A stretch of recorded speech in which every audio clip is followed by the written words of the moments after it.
Koppel, host of the Time for Coffee podcast, where you get firsthand career advice into the jobs and industries that interest you the most. And before we start today's show, I have a quick favor to ask you. If you haven't already, I'd be incredibly grateful if you'd give us a rating and a review on iTunes. And if you're like me, you need to do it now because you'll forget later and because it's the best way to help others who may be in search of career advice to find this free resource. So press pause if you haven't done it and do it right now. I'll wait. Thanks so much and enjoy today's show. Hey there, Java junkies. Welcome back to another episode of T4C. If you're interested in breaking into the immersive entertainment space, creating large-scale installations and innovative media and entertainment experiences, then this is the episode for you because my next guest is among the best in the world.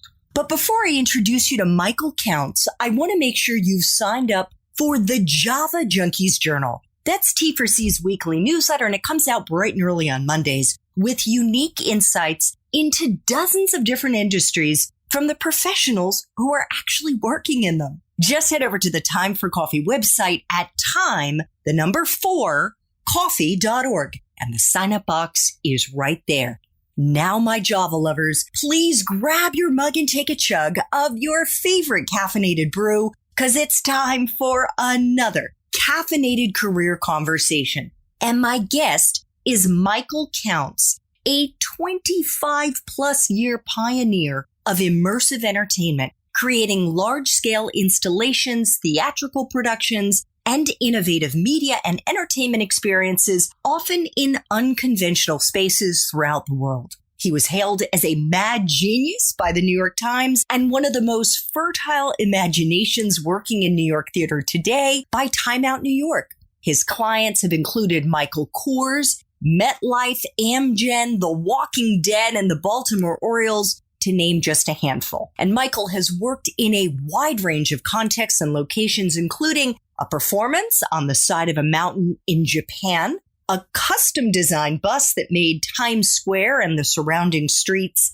its stage. He's also directed and designed opera productions at Lincoln Theater for the Performing Arts, New York City Center, the Cutler Majestic Theater at Emerson College, and he's been on tour at the Hong Kong Arts Festival. Many of his innovations anticipated new developments in the worlds of live performance design and the digital realm. He is the founding director of Counts Projects, and he produces his work in New York City. And if you want to learn more about Michael and how he built his amazing career, please check out show notes to see if Michael's main Time for Coffee interview has already dropped. Michael, welcome to Time for Coffee. Are you caffeinated and ready to go? I am fully caffeinated, Andrea. It's so great to be with you. Well, likewise. And I don't mean to put you on the spot, but I thought I heard in another interview or maybe one of your own podcasts that you don't drink coffee. Is that true? Not true at all. It's one of my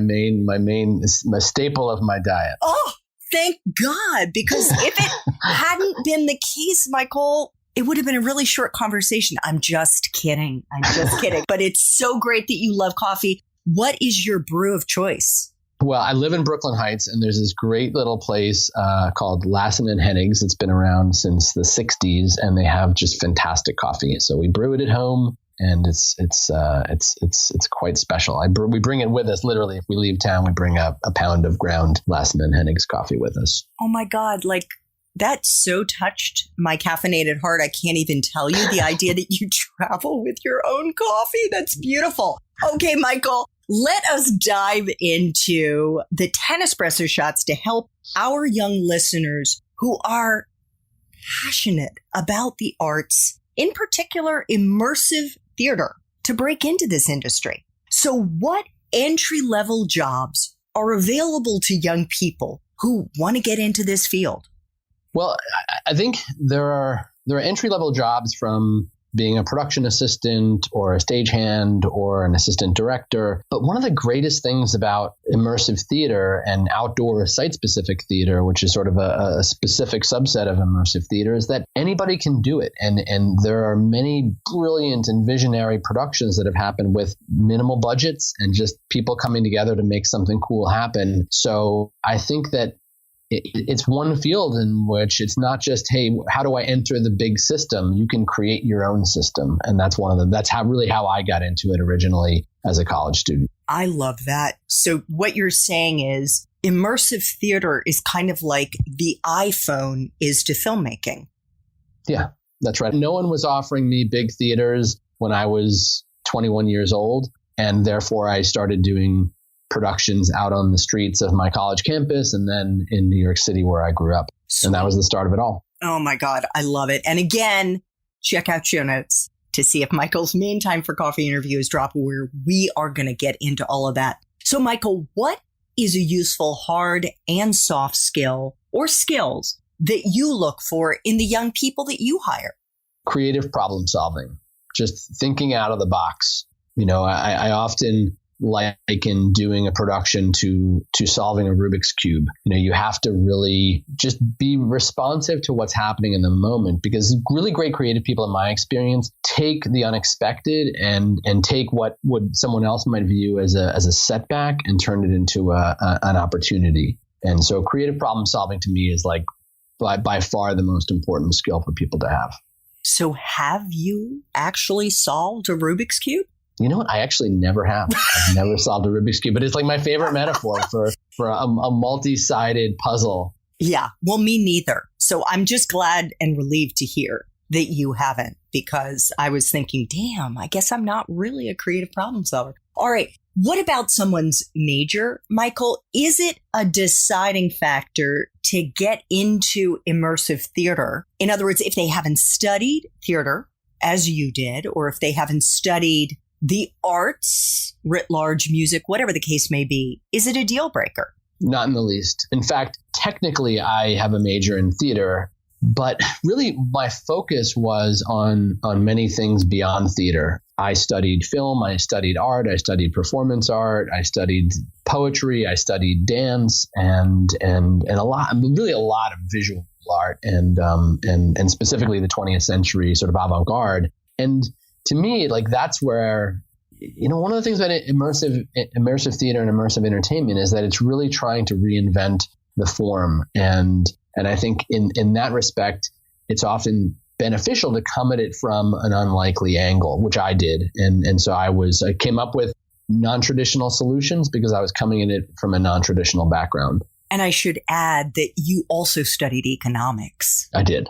Yeah. Was that a double major, or was one of them a concentration? It was a concentration. I loved, and it wasn't, for me, it was, the economics was more in kind of a behavioral economics than a traditional financial economics. And that was, understanding how and why we do the things we do. I loved studying the economics of art, what makes something a unique resource especially valuable, and especially, and obviously that applies especially to art and things where it's a completely unique product. Absolutely. Yeah. So what about a grad school degree? And this is less so for our listeners who are looking for entry-level positions, maybe more so for those who are just trying to maybe hedge their bets or get a jump on the competition. Is there a grad school degree that you think is useful to get? And if not, why not? I think it goes both ways, and I think it really depends on the person. There are plenty of really great art and theater programs and experimental theater programs like at Columbia and NYU and elsewhere. My approach was that I just wanted to go make my own work. And I think that, there's an argument to be that the guy who was kind of my mentor in college suggested, he said, even if you're going to go to graduate school, like, go make some work, go find your own path, go make your own mistakes. And then if you want or need to, then go to graduate school, but start out trying to forge your own path. Don't learn how other people would make theater. Figure out how you would make theater, find your own voice. And in that respect, I think that was advice I took, and I'm very grateful I did. Yeah. So real world experience before considering grad school, if at all. But if they do decide, maybe after they've been out in the working world for a handful of years, that they might want to pursue a grad school degree, is there one that you think would be more practical, more useful for them to consider? I think, I think that degrees in directing, I've always thought of directing, I once described directing to someone as like, you're the resident decision maker. Like you have to decide you have to really know all aspects of a production to direct. You have to understand the lighting and the sound and all the technical aspects and the production aspects and immersive theater, the logistics. And so I always think that a degree in directing is a very broad way in, as opposed to like studying scenic design or lighting design or dramaturgy. So that would be my recommendation. Cool. What about life experiences, Michael? What in your experience do you think are the most useful ones for someone who may still be in college right now or may have just graduated, for them to try to cultivate to help them once they enter this industry? My answer to that is one that applies beyond the industry. I think it just applies to living one's life. And that is to be curious, to not rule out. I mean, I once said, great advice that I heard was early on was just say yes to everything, try it and experience it and understand it before you rule it out or discount it. And so I think being curious, being open and willing to explore. I think that for me has been the most, and because you can explore in a museum, you can explore walking down the street, you can explore in international travel, all of which are things that open me up. But you can also do all of those things in a way that's kind of closed and restricted in your view and perspective. And I think that to me is the biggest thing that either can propel you forward or hold you back. And I know that you have talked about how formative an experience it was for you when you were in, I think it was elementary school, was it, at PS6, when you would go down the street, because PS6, for those of you not in New York City, is a public school in New York City. And you would go to the museum. Is the Metropolitan Museum. Metropolitan. And you would just like toss a dime in there and just go wander around with your buddies at lunch. Yep. That was it. I credit so much of who I've become in my life to those experiences as a 5th and 6th grader in the 80s in New York. PS6 is a block from the Met. And I would go sometimes with a friend, sometimes by myself, and pay a dime because it was, pay what you want. And I would just explore. And I think that having the experience of really finding my own way and not doing it in a very kind of academic study of the Met, but just a kid's experience where I would be walking past and through some of the greatest artworks of human history and going from era to style to culture, all in a single stroll. And I think that really shaped a lot of my perspective, gave me, I think, a breadth of interests in art in all forms that really served me very well and helped me be the creative person I am today. Fantastic. So speaking of being a creative person, what is the best part for you, Michael, of being in the immersive entertainment space? Well, the best thing, it's the double-edged sword. It's the best thing and the hardest thing, honestly. It was being a pioneer, being on the frontier is thrilling and terrifying. There were times when I thought, man, like we are so outside of the norms here. No one's ever going to know or care what we're doing until that fringe became the center, years later. And I just think that felt, like I said, thrilling and terrifying. And that's my favorite part is being, I think the joy and the adrenaline and the wonder and the feeling like it's a great adventure. Someone once said to me, another mentor of mine in my professional life once said, Michael, life is a great adventure or it's nothing at all. And I really followed that, and having my career be an adventure where the stakes felt high and it felt like we were out exploring in uncharted territories was something I'll be forever grateful for. Well, we are certainly in uncharted territories now with the coronavirus. Indeed. We're doing this interview at the end of October 2020, and I'd have to imagine that the immersive theater, the immersive entertainment industry has been hit particularly hard by this. And this ties into the next boilerplate question that I ask all my guests, which is, what is the part of your current job that sucks the most? And let me just say, in light of the coronavirus. Mm-hmm. That's a great question. It's a big question.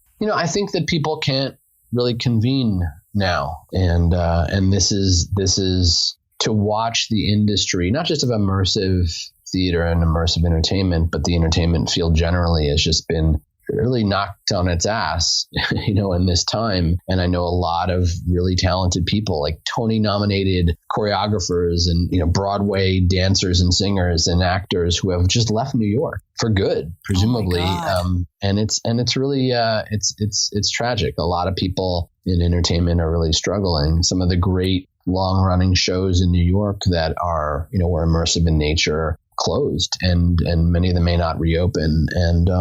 And that's hard. It also, as with any crisis, there's a lot of opportunity that emerges, and there are new forms that are emerging in immersive or non-traditional theater and entertainment that I think offers some light ahead and some gives me some optimism about where we're headed. I think points like this are points of inflection, points of major cultural societal change. If you look historically, that's where a lot of the greatest innovations in art, in technology, and theater and culture in general have all emerged from times of disruption, just like this. 100%. So to share some of that light with our listeners who may be frightened and frustrated and experiencing a whole range of very strong emotions, thinking that maybe there isn't that opportunity that they had thought and hoped there would be, where do you see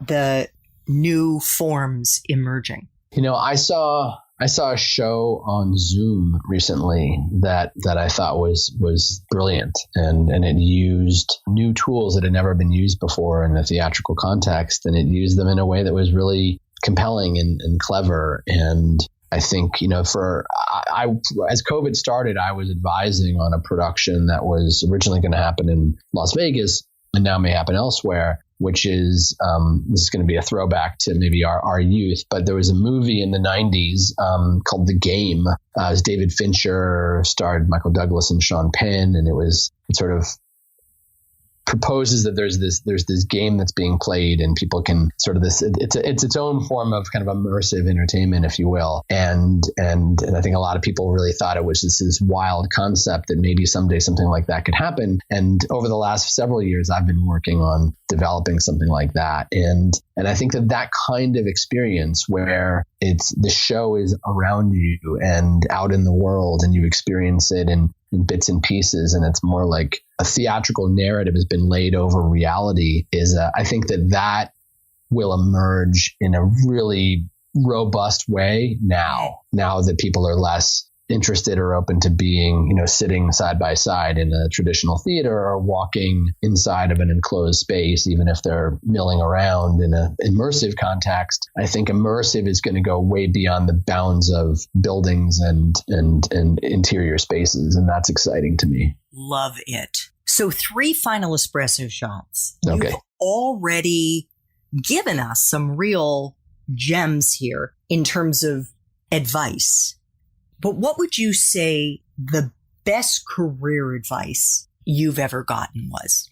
I alluded to it earlier. I think it was go find your voice, Michael. Go make your mistakes. Go chart your own path. And I think that, when I was getting out of college, I had the opportunity to go and study. I could have been an assistant to some of the directors and theater artists that I was studying in school, people I revered. And my mentor really encouraged me. He said, look, you could go do that. You could go be an assistant for, Robert Wilson or Richard Foreman or one of the greats, or you could just go make your own art, make your own theater. And I followed that. And I said it earlier, I'm really grateful that I did that. It was harder in some respects, but I feel like I found out the kind of theater that I wanted to make, that I needed to make, that was, trapped within me, looking to get out, as opposed to learning how to make work that mimicked what someone else had done in their own innovation. Well, speaking of work you've done or work that other artists have done, Michael,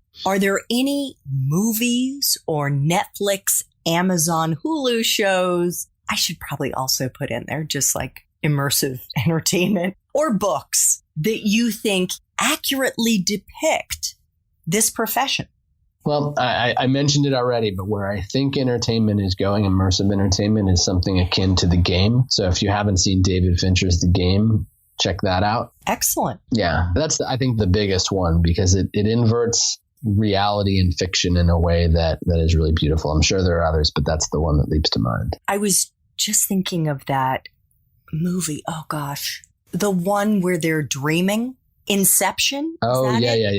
No, that was I know the one you're thinking of. That was Inception, but it was another Fincher. It was where there are layers of dreams and you don't know which layer they're in, and they wake up and then they have to sometimes get to the next level out of the dream. It's very interesting. It reminds me a little bit. I haven't seen The Game, but I wonder if that is something that would resonate with you as being akin to. Yeah, for sure. Immersive I mean, it's theater. One of my favorite things about this form is the merging of reality and fiction. And because quote unquote reality is sort of elastic in its own way. I think that all the kind of theater, much of it that I've done is about transporting people into another version of reality. And oftentimes, by the way, I really refer to what I do now as transportive entertainment. And by that, I mean, there are great examples of Disney, the Venetian Hotel,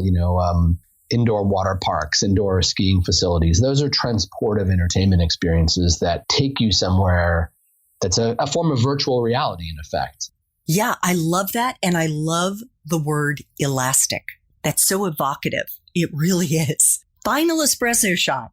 What would Java junkies be surprised to learn about your profession? Surprised to learn. Oh, here's one. I mean, that there were a few productions that emerged in recent years in New York. There was a show called Sleep No More. And I think a lot of people viewed that as like, oh my God, like there's now a thing called immersive theater. And that was the sort of first example of it. And I think a lot of people who came to the party late saw that and thought that was the beginning, when in fact that was a chapter midway through the book. There's been a lot of work going on for decades, even that predates me by a long time. That was the art happenings of the Fluxus movement in New York and the avant-garde and all kinds of very strange theatrical productions that were happening in the 60s and 70s. And so I would say that the thing that I think people would be surprised to know is that there's a long history, even though in many respects it feels like a very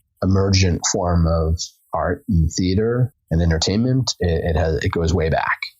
Cool. Michael, I want to thank you so much for making time for coffee today with me and the T4C community. Michael's podcast is called, no surprise, Producing Innovation. You should check it out. He's got interviews with all kinds of super interesting artists, and he starts off by telling his own stories. So, Michael, this was such a treat. Thank you.